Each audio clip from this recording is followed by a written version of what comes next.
अस्सलाम वालेकुम, आप देख रहे हैं PA न्यूज HD और मैं हूं आपके होस्ट सादिया बतूल। शामिल करते हैं आज की अहम खबरें। पाकिस्तान शोबिज की सीनियर अदाकारा अस्मा अब्बास ने हाल ही में अपनी जिल्द से मुतालिक नाखुशगवार तजर्बे का इंकशाफ किया है। एक हालिया व्लॉग में अदाकारा अस्मा अब्बास ने इंकशाफ किया कि उनके चेहरे की झाइयों के इलाज के दौरान एक रद्द-ए-अमल के बायस उनकी जिल्द शदीद मुतासिर हुई है।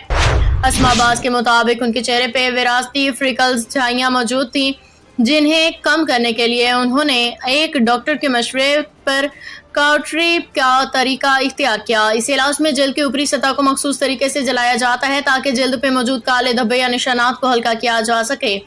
अदाकारा ने बताया कि इब्तदाई तौर पर सब कुछ मामूल के मुताबिक था, ताहम इसी रात उन्होंने एक फेस मास्क का इस्तेमाल किया जिससे उनकी जल्द पे शदीद एलर्जी हो गई। मास्क के इस्तेमाल के बाद उनके चेहरे पे सुर्खी, धब्बे, खारिश होने लगी और उनका चेहरा एलर्जी का शिकार हो गया, जिसने उनके चेहरे को शदीद मुतासिर कर दिया।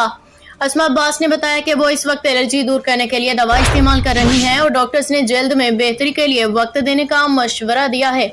अस्मा अब्बास ने मदाहों से सेहतयाबी की दुआ की अपील की है। कहा कि वो अपनी कहानी इसलिए बयान कर रही हैं ताकि दूसरों को किसी भी किस्म की स्किन ट्रीटमेंट के बाद एहतियात की अहमियत का अंदाजा हो सके। न्यूज स्टूडियो से अब तक के लिए इतना ही। मजीद खबरों और अपडेट्स के लिए देखते रहिए PA न्यूज HD।